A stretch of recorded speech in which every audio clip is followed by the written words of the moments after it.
પછી મારી અહીં સુરત હગાઈ ગઈ તો દેશમાં ગઈ એટલે મારી ભત્રીજી નાની એવી હતી એટલે કે પેનોટ જેવડા માગે બધી ભેળા ખવડાવી લીધી તારી બેન તારી હગાઈ થઈ છે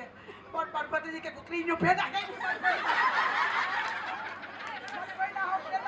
દાદા ને કહી દઉં કે 5 વાગ્યા ને એટલે બધી ન્યા રમવા નીકળી જાય અને પૂરા બાપા પોઈસા ને સાદી કેસર પણ એને કડવી સિવાય ન બોલાવતા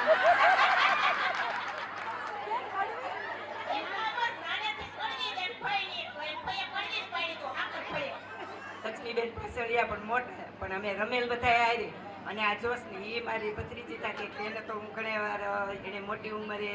એને નીકળ્યા હોરી ખોટું તો નહીં બોલાય એટલે એને ટકો કરાવ્યો પછી હું એને ટકી કરીને બોલાવી બોલો મારી બેન પણ સાદી તાકી પાલી અમારા ગામમાં આપણે મણીમાં બ્રાહ્મણ હતા ખબર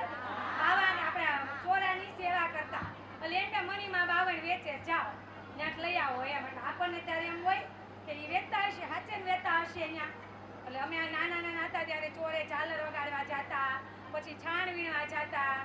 પછી કોલ ખાવા જતા બોર વીણવા જતા બહુ મસ્તી કરી છે પછી પોદરા હોય એની ઉપર હાથીકા ખોસતા કે આ પોદરો અમારો એમ